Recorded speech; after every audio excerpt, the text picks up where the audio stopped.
بسم اللہ الرحمن الرحیم۔ المجید اسٹوڈیو کی طرف سے ہر دیکھنے والی آنکھ اور سننے والے کان کو السلام علیکم ورحمۃ اللہ وبرکاتہ، اور میں ہوں مجیب الرحمن چشتی۔ ہمارا آج کا موضوع احادیث مبارکہ ہے۔ احادیث مبارکہ کا مختصر سا ترجمہ اور مختصر سی تفسیر اور تشریح۔ آپ حضرات سے گزارش ہے کہ ویڈیو کو مکمل دیکھیں۔ اگر ویڈیو اچھی لگے تو ہمارے چینل کو سبسکرائب کیجئے اور ہمارے چینل کو لائک کیجئے اور بیل آئیکن کو ضرور پریس کیجئے تاکہ ہماری ہر آنے والی ویڈیو آپ کو بر وقت ملتی رہے، اور ہماری ویڈیو کو لائک ضرور کیجئے اور دوستوں کے ساتھ شیئر کیجئے۔ اب چلتے ہیں آج کے موضوع کی طرف۔ قال النبی صلی اللہ تعالی علیہ وسلم انما الاعمال بالنیات، اعمال کا دار و مدار نیتوں پر ہے، یعنی جیسی نیت ہوگی اس عمل کا بدلہ بھی آپ کو ویسا ہی ملے گا۔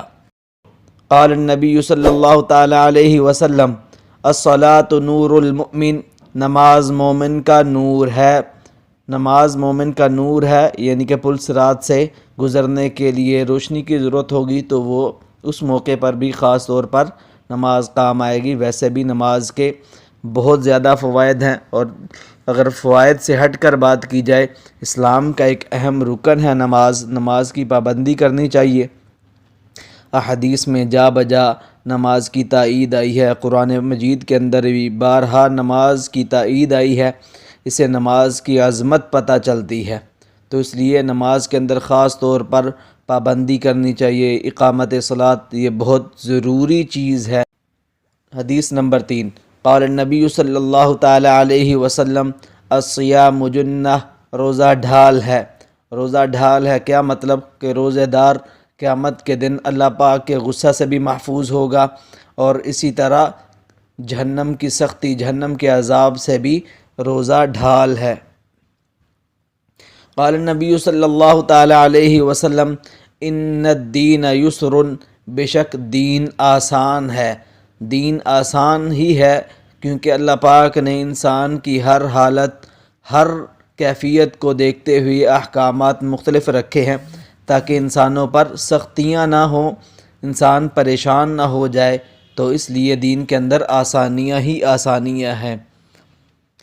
قال النبی صلی اللہ تعالی علیہ وسلم الدین النصیحہ، دین خیر خواہی کا نام ہے۔ کیا مطلب؟ نبی صلی اللہ تعالی علیہ وسلم نے ہم تک دین پہنچایا۔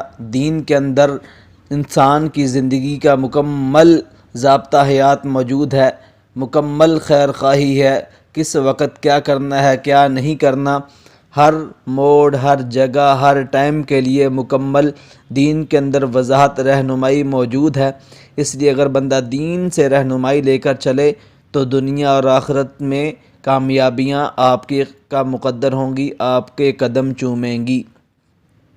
آگے قال النبی صلی اللہ تعالی علیہ وسلم العین حق، نظر بد حق ہے، یعنی کہ کسی کو نظر لگ جاتی ہے تو یہ حق ہے، کیونکہ نبی صلی اللہ تعالی علیہ وسلم حضرت حسنین کریمین رضی اللہ تعالی عنہما ان کو نظر لگ جاتی تھی تو دم فرمایا کرتے تھے، تو اس لیے نظر بد کا لگ جانا یہ حق ہے۔ قال النبی صلی اللہ تعالی علیہ وسلم طلب العلم فریضۃ علی کل مسلم، علم دین کا حاصل کرنا ہر مسلمان پر فرض ہے۔ اس سے مراد ہر انسان کے لیے، ہر مسلمان کے لیے دین کا اتنا علم حاصل کرنا ضروری ہے کہ 24 گھنٹے کی زندگی وہ قرآن و سنت کی روشنی میں گزار سکے۔ اپنی زندگی کے تمام مسائل کا اس کو علم ہونا یہ ضروری ہے۔ قال النبی صلی اللہ تعالی علیہ وسلم خیر الحدیث کتاب اللہ، بہترین بات اللہ تعالیٰ کی کتاب ہے۔ نبی اکرم صلی اللہ تعالی علیہ وسلم کا مطلب یہ ہے، اس حدیث کا مطلب یہ ہے کہ اگر آپ نے رہنمائی لینی ہے تو قرآن مجید سے لیں، باقی نبی اکرم صلی اللہ تعالی علیہ وسلم کے فرمان سے لیں۔ آگے والی حدیث، قال النبی صلی اللہ تعالی علیہ وسلم وخیر الہدی ہدی محمد صلی اللہ تعالی علیہ وسلم، اور بہترین طریقہ محمد صلی اللہ تعالی علیہ وسلم کا طریقہ ہے، یعنی کہ دین نام ہے صرف اتباع کا، دین نام ہے صرف پیروی کا۔ اگر بندہ یہ کہے کہ یہ چیز اچھی نہیں ہے، یہ چیز مشکل ہے، اس کو چھوڑ دیا جائے، اس کا نام بھی دین نہیں ہے۔ اگر کوئی بندہ یہ کہے کہ یار یہ چیز بھی اچھی ہے، یہ چیز پیاری ہے، لہٰذا اس کو بھی دین کے اندر شامل کر لیا جائے، یہ چیز بھی اچھی نہیں ہے۔ لہٰذا طریقہ وہی ہے جو نبی اکرم صلی اللہ تعالیٰ علیہ وسلم کا ہے۔ نبی اکرم صلی اللہ تعالیٰ علیہ وسلم نے اپنے شاگرد صحابہ کرام رضی اللہ تعالیٰ عنہم اجمعین کو سکھلایا، اصل طریقہ وہی ہے، خواہ کسی بھی چیز کے متعلق ہو۔ آگے والی حدیث ہے، قال النبی صلی اللہ تعالیٰ علیہ وسلم الحیاء من الایمان، حیا ایمان کی وجہ سے ہے، یعنی کہ جس کے اندر ایمان کا ذرہ ہوگا وہ حیا کرے گا، برائی سے بچے گا، بدی سے بچے گا، اللہ تعالیٰ سے حیا کرے گا کہ میں کہیں گناہ کروں اور اللہ پاک مجھے دیکھ رہے ہیں، اللہ پاک مجھ سے ناراض نہ ہو جائیں، تو اس لیے حیا کا ہونا بھی ایمان کا ایک حصہ ہے۔ آگے والی حدیث ہے، قال النبی صلی اللہ تعالیٰ علیہ وسلم العجلۃ من الشیطان، جلد بازی شیطان کا کام ہے، یعنی شیطان کی طرف سے ہوتی ہے۔ جو مسلمان ہوتا ہے، جو ایمان والا ہوتا ہے، وہ تحمل سے کام لیتا ہے، ہر کام آرام سے، سکون سے، تسلی کے ساتھ کرتا ہے، خواہ عبادات ہو یا اس کے علاوہ کوئی اور کام، اس میں تسلی کے ساتھ کام کرنا یہ شرط ہے۔ آگے والی حدیث ہے، قال نبی صلی اللہ تعالیٰ علیہ وسلم البر حسن الخلق، نیکی اچھے اخلاق کا نام ہے۔ اچھے اخلاق یہ دین کا ایک بہت اہم جز ہے۔ نبی اکرم صلی اللہ تعالیٰ علیہ وسلم کے اخلاق قرآن پاک میں جا بجا، حدیث کے اندر جا بجا آئے ہیں۔ نبی صلی اللہ تعالیٰ علیہ وسلم نے ارشاد فرمایا کہ قیامت کے دن بندے کے نامہ اعمال میں جو سب سے وزنی چیز ہوگی وہ بندے کے اچھے اخلاق ہوں گے، اچھا بولنے کا انداز ہوگا، تمیز، ادب، تہذیب، یہ چیز ہوگی جس کی وجہ سے بندے کے اعمال بہت زیادہ وزنی ہوں گے۔ اور اللہ پاک نے بھی ہمیں قرآن پاک میں جا بجا حسن اخلاق کا حکم دیا، وَقُولُوا لِلنَّاسِ قَوْلًا لَّيِّنًا، لوگوں کے ساتھ نرمی کے ساتھ، ادب کے ساتھ، تمیز کے ساتھ، پیار محبت کے ساتھ گفتگو کرنی چاہیے، یہ بھی ایک اسلام کا زیور ہے۔ آگے والی حدیث ہے، قال النبی صلی اللہ تعالیٰ علیہ وسلم الطہور شطر الایمان، پاکی آدھا ایمان ہے۔ پاکی ہوگی، اس کا کیا مطلب ہے؟ پاکی ہوگی تو نماز ہوگی، اگر پاکی ہوگی تو باقی احکام بندہ ادا کر سکے گا، ارکان ادا کر سکے گا۔ اگر پاکی ہی نہیں تو حج کرتا رہے تو اس کا کیا فائدہ؟ پاکی ضروری ہے، اس لیے اس کو آدھا ایمان قرار دیا گیا۔ آگے والی حدیث ہے جی، قال نبی صلی اللہ تعالیٰ علیہ وسلم من صامت نجا، جو خاموش رہا اس نے نجات پائی۔ اس کا کیا مطلب ہے کہ اگر بندہ فضول بولتا رہے گا، فضول لغویات میں لگا رہے گا، فضول بحث و مباحثے میں لگا رہے گا، تو اس کی وجہ سے اس کے جو نامہ اعمال کے رجسٹر ہیں وہ بھرتے رہیں گے، قیامت کے دن اس کو پریشانی ہوگی کہ میں فضول بولتا رہا، اللہ پاک کی عطا کی ہوئی نعمت زبان سے میں اللہ تعالیٰ کا ذکر نہ کرتا رہا، اللہ تعالیٰ کے احکامات پر عمل نہ کرتا رہا، تو اس وقت یہ پریشانی ہوگی کہ میں نے اللہ پاک کی اس نعمت کا فضول استعمال کیا۔ اللہ پاک ہمیں زبان کا اور اسی طرح باقی اعضاء کا صحیح استعمال کرنے کی توفیق عطا فرمائے۔ آگے والی حدیث، قال النبی صلی اللہ تعالیٰ علیہ وسلم لا تسبوا الاموات، وفات پائے ہوئے لوگوں کو برائی مت کرو، ان کی برائی مت کرو۔ اس کا کیا مطلب ہے کہ جو فوت ہو گئے، جو دنیا فانی سے جا چکے، اب ان کا معاملہ اور اللہ تعالیٰ کا معاملہ ہے، تو بندوں کو اس کے بارے میں نہیں کہنا چاہیے کہ فلاں ایسا تھا، فلاں ایسا تھا، اس کو اس طرح کرنا چاہیے تھا، اس کو اس طرح کرنا چاہیے تھا۔ اب وہ اپنے خالق حقیقی کے پاس جا پہنچا، تو اب ہمیں یہ گنجائش نہیں ہے، ہمیں یہ اجازت نہیں ہے کہ ہم ان کی ٹو میں لگے رہیں، ان کی برائیاں بیان کرتے رہیں، بلکہ ان کے لیے ایصال ثواب کرنا چاہیے، ان کے لیے دعا کرنی چاہیے۔ آگے والی حدیث ہے جی، قال النبی صلی اللہ تعالیٰ علیہ وسلم لا تسألون الناس شیئا، تم لوگوں سے کسی چیز کا سوال نہ کرو، یعنی کہ اگر سوال کرنا ہے، مانگنا ہے کچھ، تو اللہ تعالیٰ سے مانگو جو مسبب الاسباب ذات ہے، آپ کی مدد کو پورا کرے، آپ کی مدد کرے گا، آپ کے ہر سوال کو پورا کرے گا، آپ کی ہر حاجت کو پورا کرے گا۔ تو سوال صرف اللہ تعالیٰ سے کرنا چاہیے۔ لوگوں سے سوال کریں گے تو اس کا کیا نقصان ہوگا؟ حدیث کے اندر آتا ہے، نبی صلی اللہ تعالیٰ علیہ وسلم نے فرمایا کہ جو بندہ لوگوں سے سوال کرتا رہتا ہے اللہ تعالیٰ اس پر فقر کے دروازے کھول دیتے ہیں۔ اس لیے لوگوں سے نہیں بلکہ لوگوں کو دینے والی ذات سے سوال کرنا چاہیے۔ قال النبی صلی اللہ تعالیٰ علیہ وسلم سم اللہ وکل بیمینک، اللہ تعالیٰ کا نام لو اور دائیں ہاتھ سے کھاؤ۔ یہ کھانے کے متعلق ادب ہے کہ پہلے اللہ تعالیٰ کا نام لینا چاہیے، کیونکہ اللہ تعالیٰ نے ہمیں رزق عطا کیا۔ وکل بیمینک، اور یہ بھی کھانے کا ادب ہے، نبی صلی اللہ تعالیٰ علیہ وسلم کی سنت ہے، اس لیے دائیں ہاتھ سے کھانا چاہیے۔ قال نبی صلی اللہ تعالیٰ علیہ وسلم کل مما یلیک، اپنی جانب سے کھاؤ۔ اس کا کیا مطلب ہے کہ آپ کھانا کھا رہے ہیں تو کھانا کھاتے وقت جو آپ کی سائیڈ ہے، آپ کی طرف سے جو پلیٹ ہے، پلیٹ کا جو حصہ ہے اس طرف سے کھانا چاہیے۔ اپنے ہاتھ کو گھماتے نہیں رہنا چاہیے، کبھی ادھر سے کھا لیا کبھی ادھر سے کھا لیا، بلکہ ایک سائیڈ سے کھانا چاہیے۔ آگے والی حدیث ہے، قال النبی صلی اللہ تعالی علیہ وسلم لا یشربن احدکم احد منکم قائما، تم میں کوئی شخص کھڑے ہو کر ہرگز نہ پیے۔ کھڑے ہو کر پانی نہیں پینا چاہیے، اگرچہ جائز ہے لیکن پینا نہیں چاہیے۔ نبی صلی اللہ تعالیٰ علیہ وسلم کی یہ سنت نہیں ہے، یہ کام سنت کے خلاف ہے، اور اس کے جو ڈاکٹری طور پر بھی بہت نقصان ہوتے ہیں، مثلا گردے خراب ہو جاتے ہیں اس کی وجہ سے کھڑے ہو کر پانی پینے سے۔ اور سنت کے اندر ہر وقت ہی بندے کی رہنمائی ہوتی ہے، ہر وقت جو سنت ہوتی ہے سنت کے اندر بڑی حکمتیں ہوتی ہیں، اس لیے سنت کو سمجھتے ہوئے بندے کو بیٹھ کر پانی پینا چاہیے۔ قال النبی صلی اللہ تعالیٰ علیہ وسلم السواک مطہرۃ للفم ومرضات للرب، مسواک کرنا منہ کی صفائی اور رب کی خوشنودی کا سبب ہے۔ مسواک کرنا، اس کا کیا مطلب ہے؟ نبی صلی اللہ تعالیٰ علیہ وسلم کی یہ سنت ہے۔ نبی صلی اللہ تعالیٰ علیہ وسلم نے مسواک کے متعلق اس قدر تائید فرمائی، تاکید کے ساتھ احادیث کے اندر یہ چیز موجود ہے۔ نبی صلی اللہ علیہ وسلم نے فرمایا کہ اگر مجھے یہ ڈر نہ ہوتا کہ اللہ پاک مسواک کو میری امت پر فرض کر دیں گے تو میں امت کو یہ حکم دیتا ہے اس چیز کا۔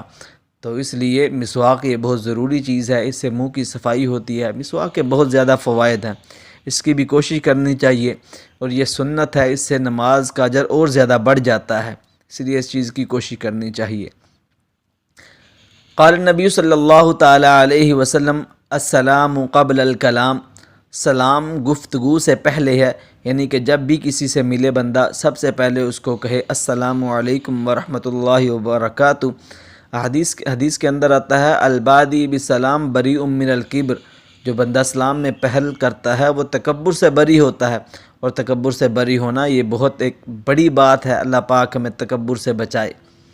آگے والی حدیث، قال النبی صلی اللہ تعالیٰ علیہ وسلم افشوا السلام بینکم، آپس میں سلام کو رواج دو۔ کیا مطلب؟ کہ آپس میں جب بھی ملو ایک دوسرے سے السلام علیکم ورحمۃ اللہ کہو۔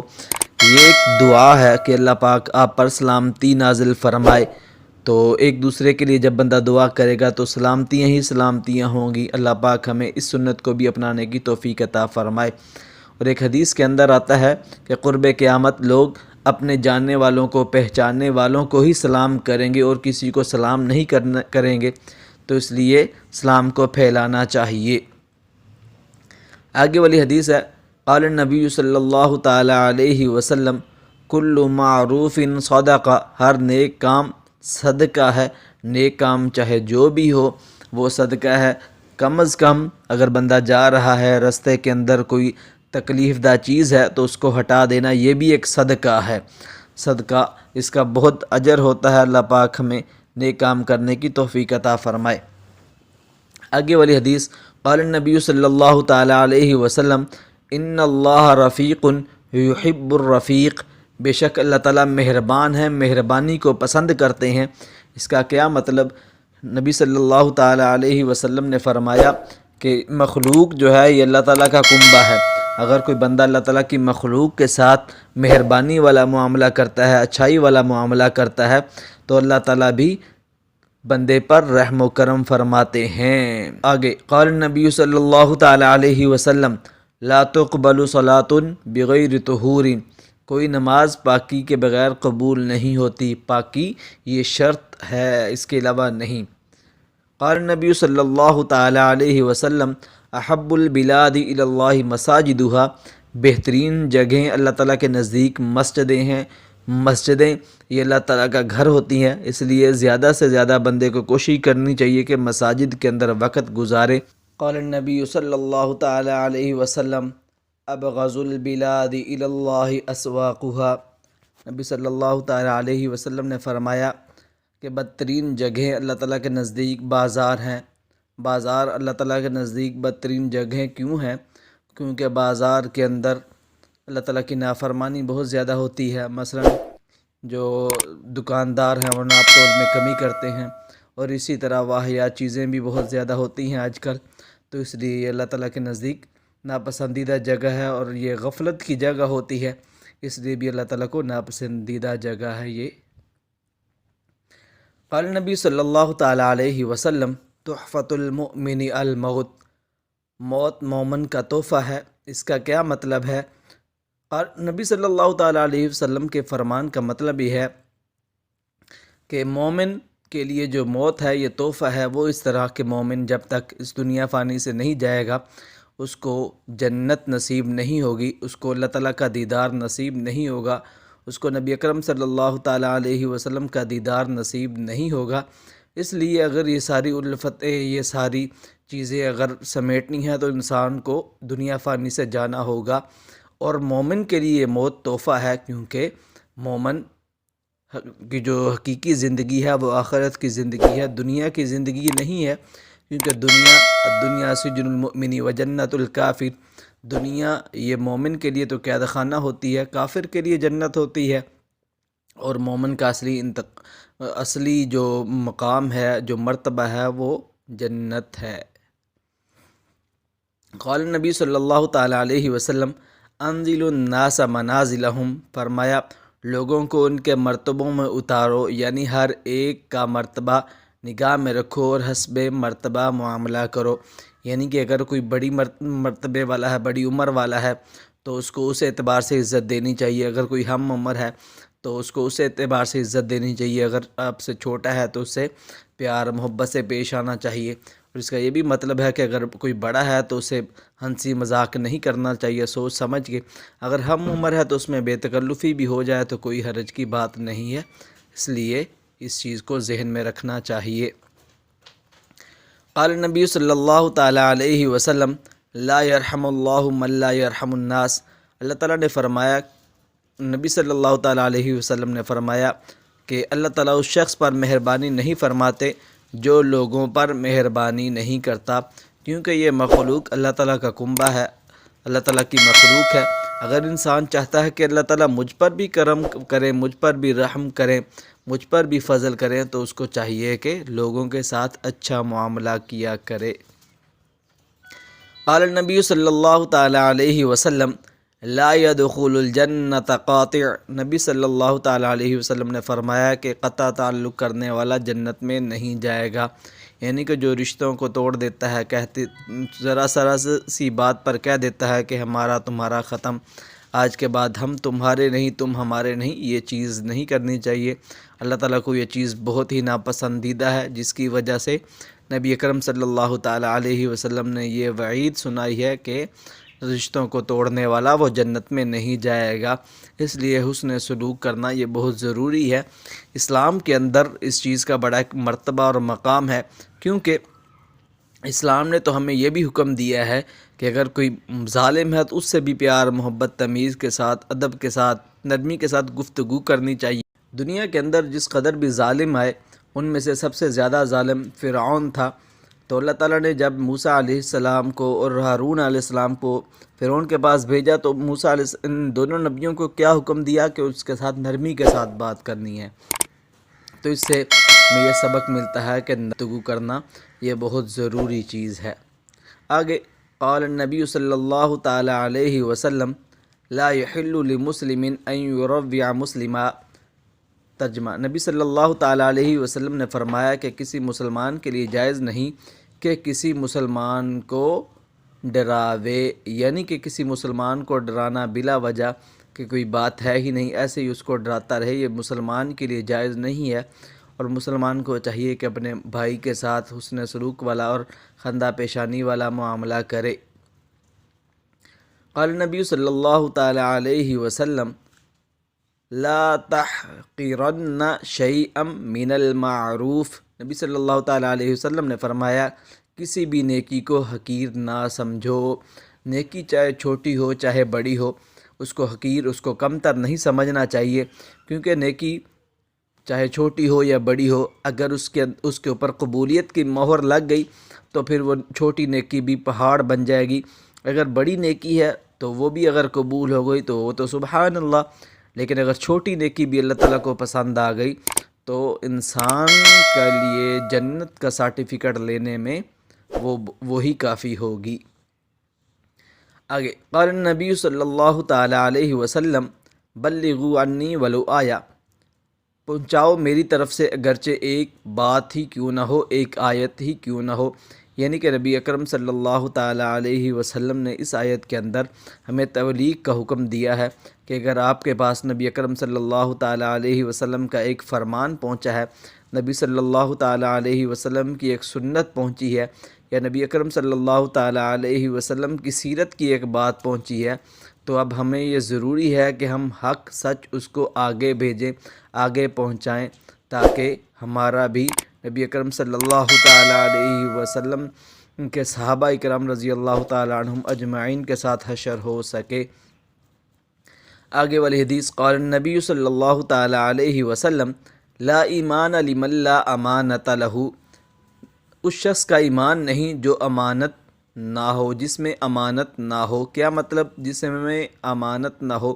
یعنی کہ جو امانت میں خیانت کرتا ہے اس کا کامل ایمان نہیں ہے۔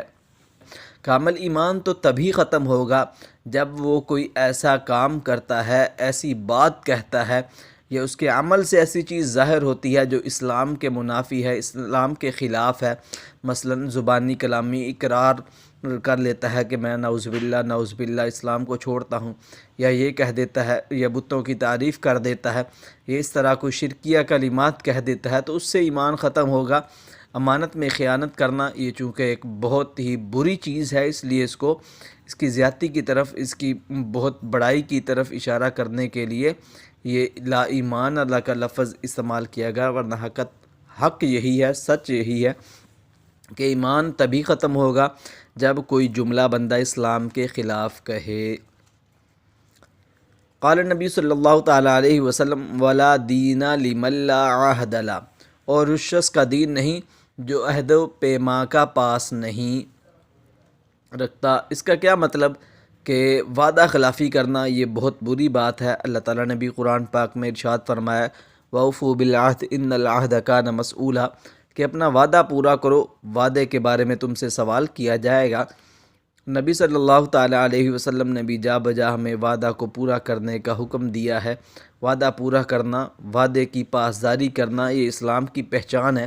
اگر کوئی بندہ وعدہ پورا نہیں کرتا تو وہ بھی منافق ہے، اور منافقوں کا ٹھکانہ وہ جہنم سے سب سے نچلے درجے کے اندر ہے۔ وقال نبی صلی اللہ تعالی علیہ وسلم التائب من الذنب کمن لا ذنب لہ، گناہوں سے توبہ کرنے والا اس شخص کی طرح ہے جس نے گناہ کیا ہی نہ ہو۔ کیا مطلب گناہوں سے توبہ کرنا؟ اگر کوئی بندہ اخلاص کے ساتھ، سچے دل کے ساتھ پکی سچی توبہ کر لیتا ہے کہ یا اللہ آج مجھے معاف فرما دے، آئندہ میں کبھی بھی اس گناہ کو نہیں کروں گا، پکا ارادہ کر لیتا ہے، تو اس کی وجہ سے اس کے سابقہ گناہ معاف ہو جاتے ہیں۔ اس لیے ہر رات بندے کو چاہیے کہ پکی سچی توبہ کر کے سوئے، کیونکہ پتہ نہیں صبح آنکھ کھلنی ہے یا نہیں کھلنی، اس لیے توبہ کرتے رہنا چاہیے۔ جب تک ہماری سانس ہے ہمیں ہر وقت توبہ اور استغفار میں لگے رہنا چاہیے۔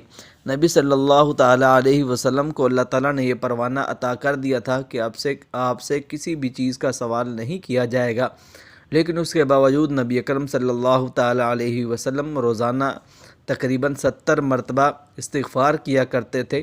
یہ امت کو درس دینے کے لیے تھا، تاکہ میری امت استغفار کو لازمی پکڑے۔ جب تک ہم استغفار کرتے رہیں گے ہم اللہ تعالیٰ کی ناراضگیوں سے، اللہ تعالیٰ کی طرف سے جو سخت احکامات آتے ہیں، سخت چیزیں آتی ہیں، سخت فیصلے آتے ہیں، اس سے ہم بچتے رہیں گے۔ وقال النبی صلی اللہ تعالیٰ علیہ وسلم من لم یشکر الناس لم یشکر اللہ، جو شخص لوگوں کا شکر گزار نہیں ہوتا وہ اللہ تعالیٰ کا شکر گزار نہیں ہوتا۔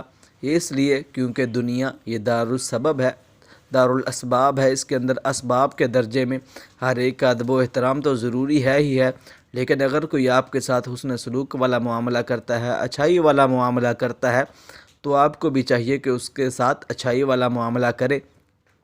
اگر انسانوں کا شکر گزار نہیں بنے گا تو اس اللہ تعالیٰ کا شکر گزار کس طرح ہو سکتا ہے جس نے تمام تر نعمتیں، تمام تر چیزیں انسان کے لیے مسخر کیں اور انسان کو صرف اور صرف اپنی عبادت کے لیے پیدا فرمایا۔ وقال النبی صلی اللہ تعالی علیہ وسلم زینوا القرآن باصواتکم، قرآن پاک کو اپنی آوازوں سے مزین کرو، یعنی کہ قرآن پاک کو اچھے انداز میں، قرآن پاک کو صحیح مخارج کے ساتھ، قرآن پاک کو اس طرح پڑھو کہ پڑھنے میں آپ کو بھی مزہ آئے اور سننے والے کو بھی مزہ آئے۔ اس طرح نہیں کہ الفاظ بگاڑ دیے، کبھی لحن جلی آ گئی، کبھی چھوٹی غلطی آ گئی، کبھی بڑی غلطی آ گئی، زیروں کو زبروں سے بدل دیا، زبروں کو پیشوں سے بدل دیا، یا ایک لفظ کے مخرج کو دوسرے مخرج سے ادا کر دیا، تو یہ غلطیاں ہیں۔ اس لیے انسان کو چاہیے کہ قرآن پاک سیکھے اور سیکھ کر اچھی طرح پڑھے۔ یاد رکھیے گا قرآن مجید کو حفظ کرنا یہ فرض نہیں ہے، یہ شرط نہیں ہے، بلکہ قرآن مجید کو صحیح پڑھنا، قرآن پاک کو صحیح طریقے سے پڑھنا یہ ضروری ہے، چاہے آپ ناظرے کے ساتھ ہی کیوں نہ پڑھیں۔ وقال النبی صلی اللہ تعالی علیہ وسلم خیرکم من تعلم القرآن وعلم، تم میں سے بہترین ہے وہ شخص جس نے قرآن سیکھا اور اس کو سکھایا، یعنی کہ قرآن مجید سیکھنا اور اس کو آگے سکھلانا، آگے جا کے اس کی تعلیم دینا، یہ بہت ہی مرتبے والا کام ہے۔ یاد رکھیے گا استاد بننا یہ بہت ہی مرتبے والی چیز ہوتی ہے۔ آج کل ہمارے معاشرے میں اس چیز کی کمی آ گئی ہے، استاد کو اپنے مقام کا نہیں پتہ، شاگرد کو اپنے مقام کا نہیں پتہ، شاگرد کو یہ نہیں معلوم کہ میں نے استاد کا ادب کرنا ہے، شاگرد کو یہ نہیں احساس کہ میں استاد کے سامنے بات کر رہا ہوں، شاگرد کو یہ نہیں پتہ کہ سامنے کون ہے اور میں کیسے باتیں کر رہا ہوں۔ اس لیے استاد کا ادب احترام یہ بہت ضروری ہے۔ اگر استاد کا ادب اور احترام نہیں ہوگا تو پھر اس استاد سے ہم نفع نہیں حاصل کر سکیں گے۔ اس لیے استاد کا ادب و احترام اس کو یقینی بنائیں۔ اگر استاد کا ادب و احترام یقینی ہوگا، پکا ہوگا، دل سے ہوگا، تو پھر آپ کو اللہ تعالیٰ علم نافع عطا فرمائیں گے اور دنیا میں اور آخرت میں آپ کو سرخرو اور کامیاب فرمائیں گے۔ یہ تو تھی استاد کے ادب کے بارے میں۔ قرآن پاک کو سیکھنا اور اس کو آگے سکھانا یہ بہت مرتبے والا کام ہے، کیونکہ نبی اکرم صلی اللہ تعالی علیہ وسلم نے قرآن مجید سیکھا اور اس کو آگے سکھایا، تو یہ نبیوں والا کام ہے۔ اللہ پاک ہمیں احادیث مبارکہ پر عمل کرنے کی توفیق عطا فرمائے اور اپنی زندگی کو قرآن و سنت کی روشنی میں ڈھالنے کے اللہ تعالیٰ توفیق عطا فرمائے۔ بہت شکریہ، تھینک یو فار واچنگ۔ اگر ہماری ویڈیو اچھی لگے تو ہمارے چینل کو سبسکرائب کیجیے تاکہ ہماری ہر آنے والی اسلامی ویڈیو آپ تک بر وقت پہنچتی رہے۔